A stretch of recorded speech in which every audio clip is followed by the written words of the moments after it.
Hello and welcome to another edition of Nightly Scroll. Thank you for joining me on this Friday evening. Thank you to everyone in the chat watching live. If you want to watch live, you can only do it on Rumble. We are Rumble exclusive here at Silverlock. So rumble.com/Hayley is where you can watch Nightly Scroll. That'll bring you to the Bongino Report channel. Make sure you're subscribed there so that you never miss a show. If you can't watch live at 6 p.m. Eastern time, I totally get it. You can watch whenever you want on video on demand or listen on your favorite podcast platform, whatever that may be, Apple Podcasts, Spotify. Just search Nightly Scroll with Hayley and make sure that you're subscribed there. Everything helps, so I appreciate it. Before we get into tonight's show and interview, I want to tell you about our sponsor, Blackout Coffee. Let's talk about real convenience, shall we? Without sacrificing quality. You already know I'm a huge fan of Blackout Coffee. I have my iced coffee right here in this mug as we speak. But if you are like me and you need that caffeine fix fast in the morning, their coffee pods are a total game changer. These aren't your average grocery pods. Blackout pods are packed with fresh roasted, bold coffee made right here in Florida. They work fast. These single serve pod brewers. So yes, fast, easy, and actually delicious. I love it. I don't start my day without it. So no more bitter, stale junk. Just pop one in. Boom, you've got a strong, smooth cup of coffee in just seconds. So whether you're racing out the door, juggling kids, jumping into back-to-back calls, this is your new morning lifesaver. And the best part, they ship nationwide. So no matter where you live, you can have your Florida fresh coffee at your door in just days. Head to blackoutcoffee.com/scroll or use code SCROLL at checkout for 20% off your first order. And without further ado, Nightly Scroll starts now.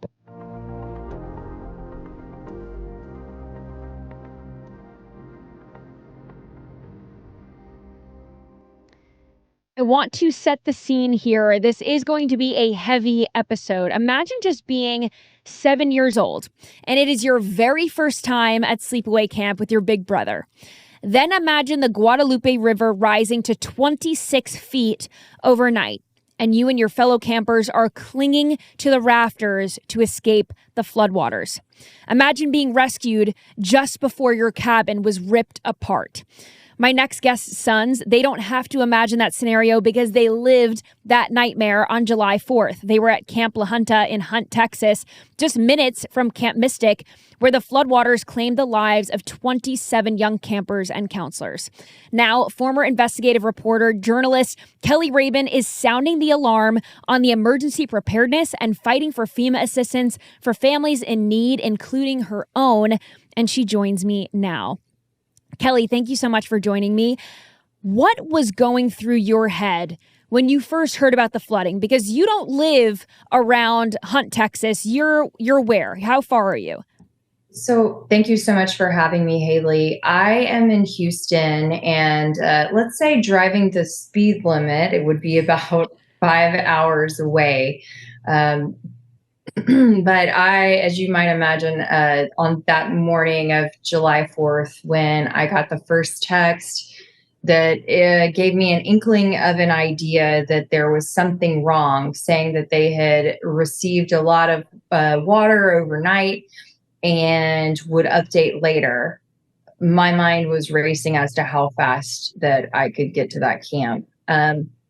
I tried to cool my jets a little bit. I wanted to hope and think that everything was going to be okay. But by the time I turned on, a streaming service to try to get news out of San Antonio and saw some of the live stream wall-to-wall coverage of the TV stations there, and started to get an idea of how bad the situation really was, how much that water had risen.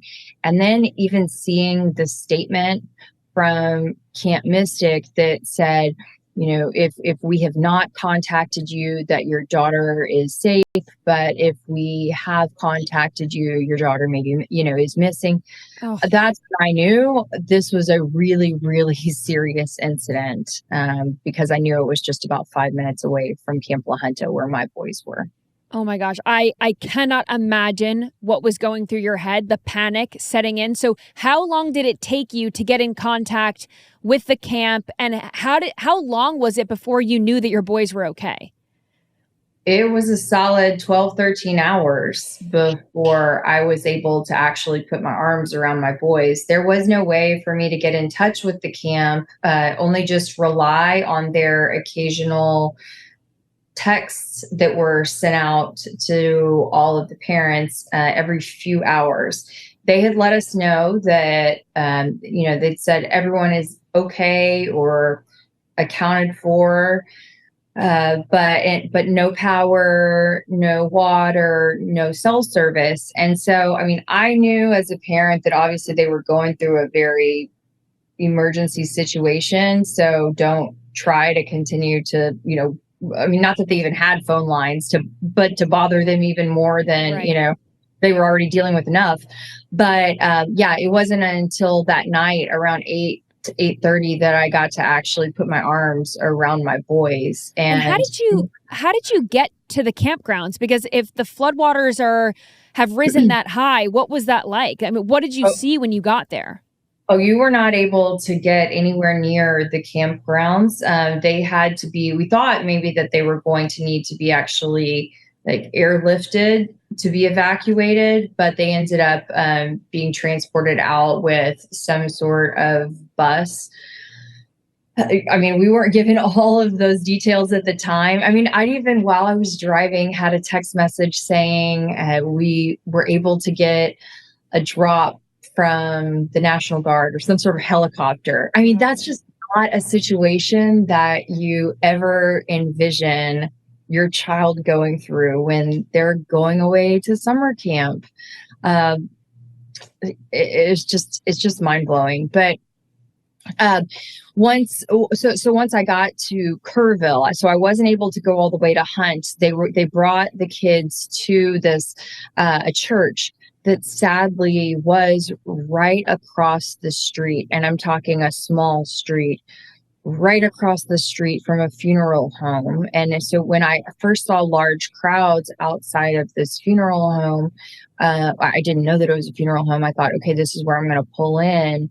But then when I saw the funeral home sign and everyone crying, I realized what was going on. And I mean, that just made the moment extra devastating, that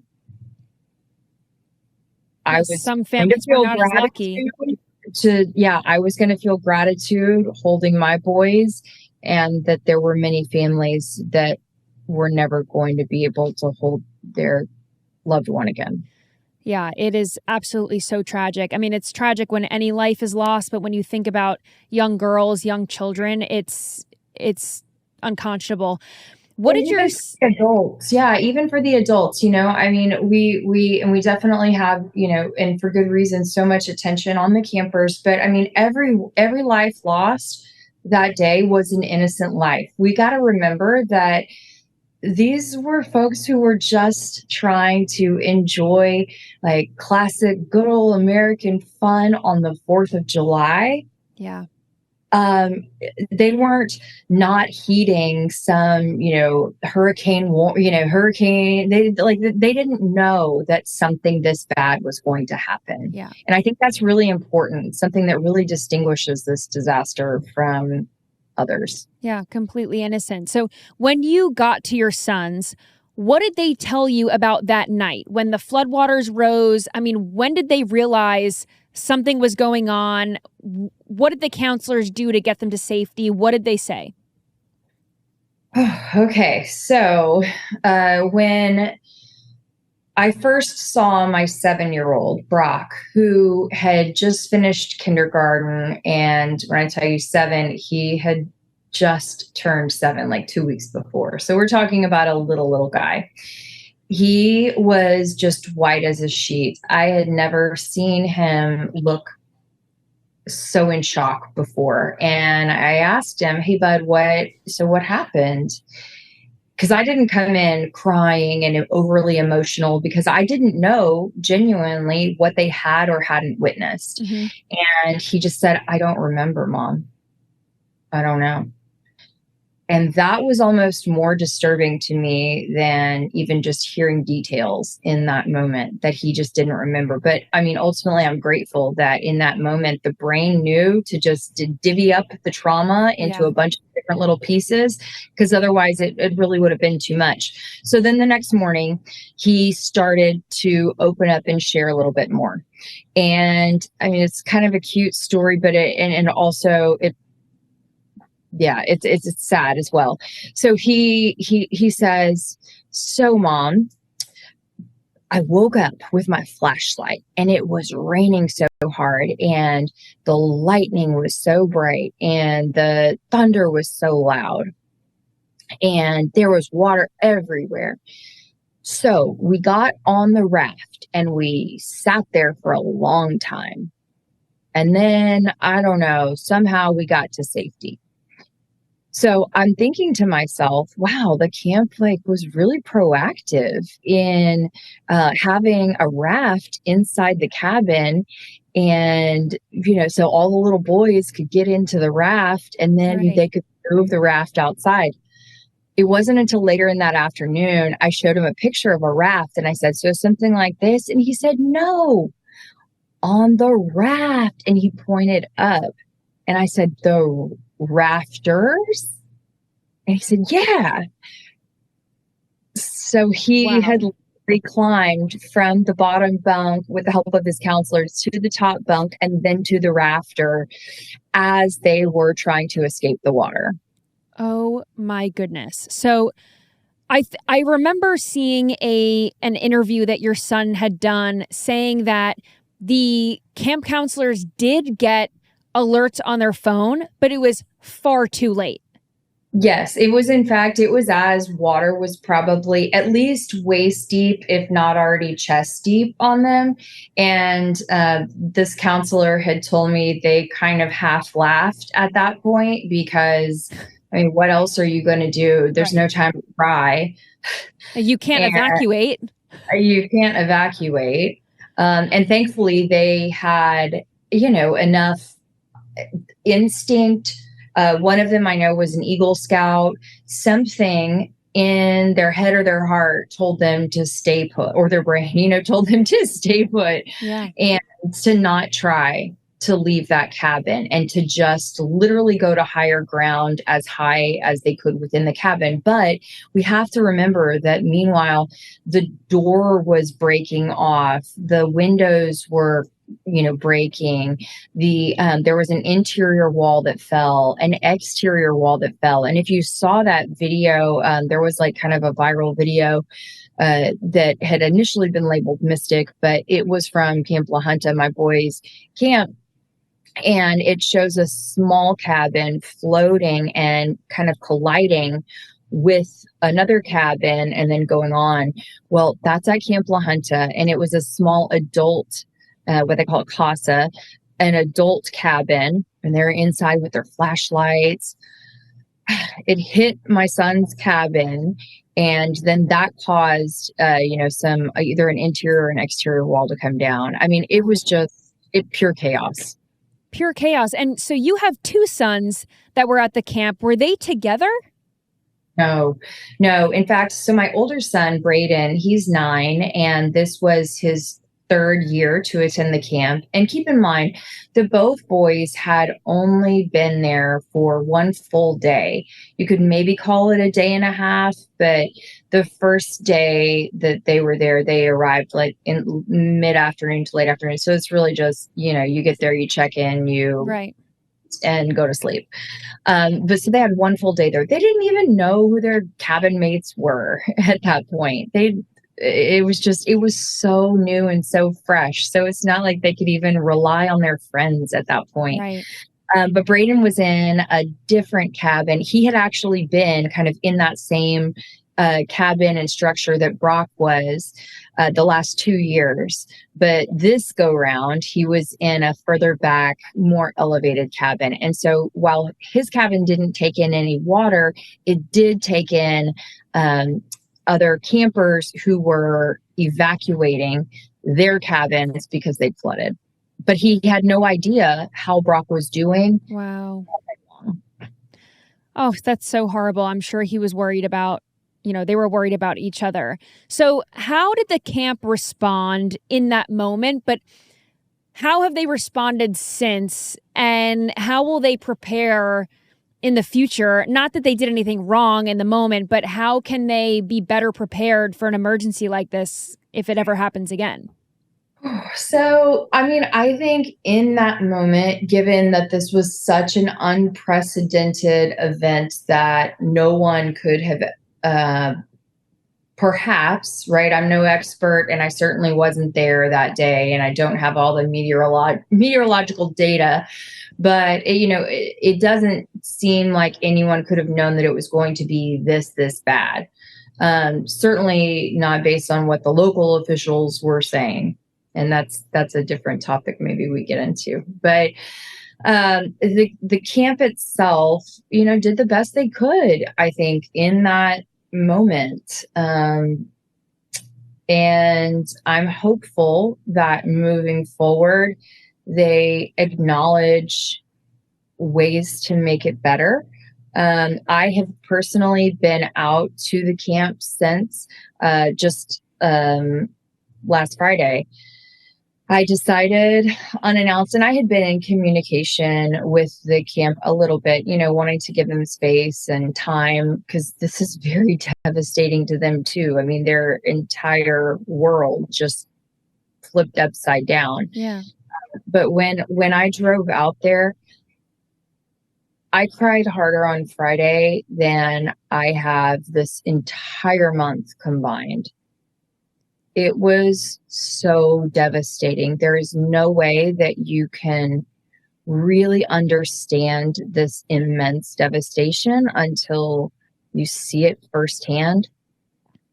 And then just to think, like, it is, my sons are so fortunate, this is where I get tripped up on words because I don't have the words to describe how grateful I am that my kids are alive. Because when you see these trees that are far larger than me, that are crumpled up around each other, these RVs that look like they've been through a compactor. It is unlike anything I've ever seen in my life out there right now. So that is, I mean, you went last Friday. That's a month later, right? So Yeah. A month since this devastation, is there any movement to get funding to rebuild? I mean, how long do you think this is going to take? Well, back in my reporter days, I started my career in Pascagoula, Mississippi, which is on the South Mississippi coast, about 7 months after Hurricane Katrina. And I was there for another 2 years. And I can tell you that my entire time there, we did stories every single day about rebuilding. Yeah. So I fear that this is going to be a lot longer of a haul than what people even realize. And I think there's a huge wake-up call and a lesson here. The fact that the camp counselors and everyone who was at Camp La Junta, they got emergency alerts to their phone. But by the time they got the emergency alerts to evacuate, it was too late to evacuate. So whoever is in charge, the local government, the federal government, whoever is in charge to get those alerts to the people, they failed, right? So have you been able to speak to any local leaders or federal leaders about what they're doing to make sure that they can keep citizens safe going forward? So I have both, I guess you could say. I have attended this hearing that was in Kerrville last week. And, I wanted to be there for myself and make sure I heard every single word and got the read. I didn't just want to take a headline or a little soundbite. I wanted to hear it in context. And I was so disappointed. In fact, when I went back and listened to testimony again, it hurt even more. When I realized how these people whose job, it's not even just a job. They chose to run for this position or be appointed to this position to protect the people. And when it counted, they weren't there. They were sleeping peacefully in their bed. And they weren't answering their calls, or they were out of town. And I just cannot wrap my head around that. And I mean, sorry doesn't cut it, but I just don't think I've even heard enough sorries at this point. Yeah. Yeah. And not to mention, your son exhibited some kind of a trauma response when you asked him the morning of what happened, and his brain was doing its best job to protect himself from what he had went through. And how are your sons doing now? Are they coping with this? Are they exhibiting PTSD symptoms or anything like that? Lots of PTSD and trauma responses.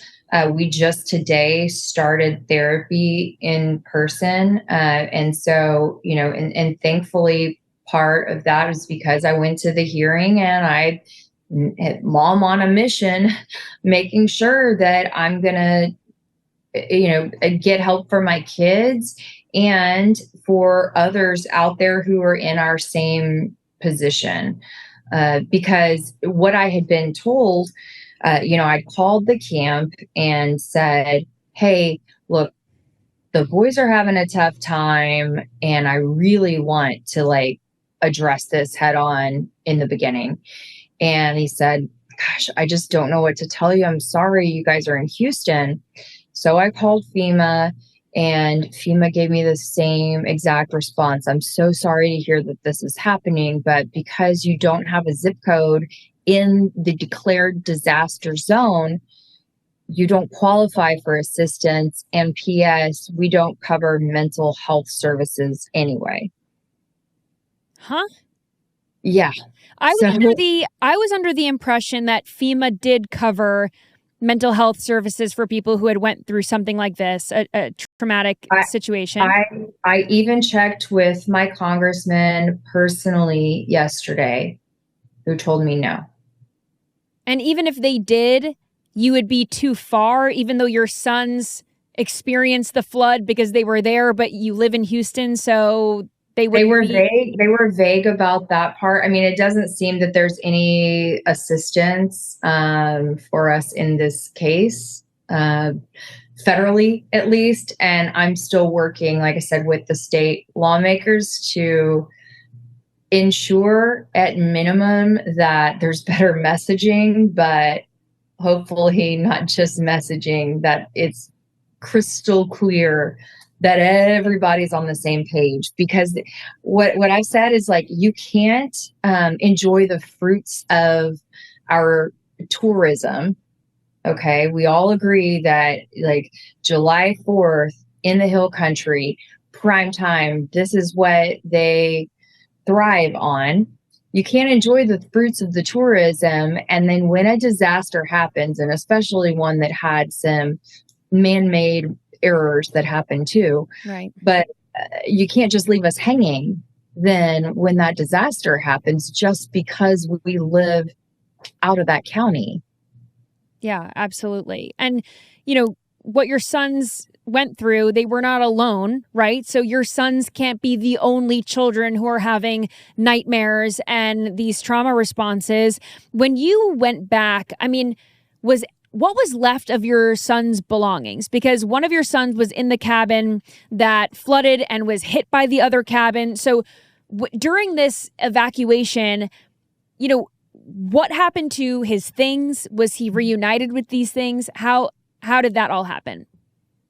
There was nothing left of his belongings at all. Wow. Sadly, the way that the water came in and filled up the cabin like a bathtub, but also swirling in this just disgusting, thick, rushing water. I wasn't there, but from the pictures that I've seen, it's pretty clear as to how just overwhelming it was. That happened. And then as that massive wave of water then moved out, there was also like a sucking out of the water that happened. And so I think that's as well when a lot of the belongings Just got not swept only were away. shipped around, but were swept away. So when I went back last week, mom on a mission. I went to a place I've been stalking all these Facebook groups. And so I went to a spot where I kind of had a lead on where some of the items from the boys' camp had been turning up. And so this pile was probably 100 feet long easily and probably 20 feet tall, like a trench dug 10 feet down into the ground and 10 feet up. And I was there by myself. And I didn't even have gloves on, but I just said, I promised Brock I'm going to find something of his. You better believe I'm going to do it. So I did find one piece of a navy blue trunk with no stickers on it. And I got down in the trench and just a little memento. Hold it up. Yeah. But I knew that it would mean something to him. I really wanted to find, he has this little blue blanket that he had from birth. And that's what he really, really wanted. But there's this incredible nonprofit. It's called the Lost Stuffy Project. Okay. And just to like plug them a little bit, this is so amazing. They help kids in all different natural disasters be reunited with their stuffies. Oh. And so, that's it right there. So that's the blue blanket. Yeah. And so they actually sent him what's as close to a copy as could be, because this color was discontinued apparently. And so when it arrived, it's more of a little bit of a sage green. And so Brock said, well, Mom, I love it, but like it's kind of green. And I said, well, Brock, what do you think happened in all that water? And then when they had to wash it, clean it up, of course it like changes colors a little bit. And then he looks at it real closely, inspects it, and he's like, I think I see some straw in it from the river, like a little tiny piece of grass or something. He's just made incredible imagination. So we've gone with that. Well, that's a really I've never heard of the Lost Stuffy Project, but that's very, very cool that they do that for kids who have been through something like this to give them a little piece of a memory, right? Of home, yes. And I mean, from fires to floods to anything, really. I mean, that is their whole mission, is they understand that when your little world is so small, something like that is so big. Yeah, makes a huge difference. So what other resources are still needed? Because obviously 27 lives were lost. I believe there are still people missing as of right now that haven't been found. So what resources are still needed in the area? I'm sure many homes were lost, because if we've seen these photos of Camp La Junta, everything else in the area was probably destroyed too. So where can people go to help? What is needed right now? Yeah, I think, look, it is at this point more than thoughts and prayers. Okay. But I also don't want people to just blindly send their money to random organizations. What I'm hearing from people on the ground is being able to help families with direct assistance is honestly the most important way. But I know that that's very difficult to facilitate, when you don't know anybody there on the ground. So that's one of my other little ideas I'm trying to kick around is like, how can I help? How can I help? I mean, the boys' camp, Camp La Junta, has its own fund set up. I mean, pretty much there is the volunteer fire departments, the schools. There are a lot of, families needing, and teachers too, like needing supplies when they're going back. I mean, I think just but it's more than just gift cards. A lot of people, when I talk to them in town, say they're so grateful for any kind of help, but like it's about time to start rebuilding. And so if you are interested in helping, it's very much a grassroots, it is a boots on the ground and grassroots type of place. And so if you're interested, I would suggest like going onto Facebook. This is definitely a Facebook kind of community.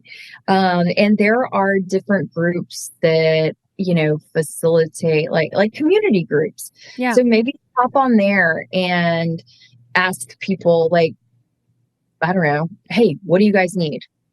Yeah. Because the needs change by the day or by the week for sure. Yeah. Well, you've done a great job of posting resources on your Instagram. So, I mean, we've been plugging your socials throughout on your lower third here, but give people a place to go find you in case they want to learn more and keep up with your story. Thank you. So I have a blog that's kelirabon.com, KELIRABON.com, and on Instagram, KELIR, or Facebook, KELIRABON. Thank you so much. I appreciate it. Well, I'm dedicated to the cause. It's like it or not, this is part of our life. From here on. I've got one more question for you, Keli. Will you send your sons back to camp? I am open to it, and I believe that I will, especially if the question is will they want to go back? And Brayden, my oldest, definitely wants to go back. In fact, he would go back tomorrow if he could. Wow. The difference that it made in him his first year, seeing him walk in as a little guy and 2 weeks later walk out where he's talking different and walking different and has this confidence that it felt like he'd grown up 2 years within 2 weeks. That was amazing. And it's what I hoped so much to see from Brock. So, it's going to be really up to Brock if he wants to do that. This was such an unimaginable incident. So I don't know. I loved summer camp when I grew up. I went to a bunch of different summer camps, and so I just don't want this to spoil the perception of camp life forever. Yeah, well, you can't live in fear, right? And you know how the saying goes, lightning doesn't strike twice in the same place twice, or whatever that saying is. So I think if they do go back to camp, it will be that wonderful camp experience that they should have had this time around, but hopefully they can get to go back. Keli, you're doing an amazing job. You're an amazing mom. I wish your sons all the best and all the best to the community as well. Thank you so much for joining Nightly Scroll. Thank you.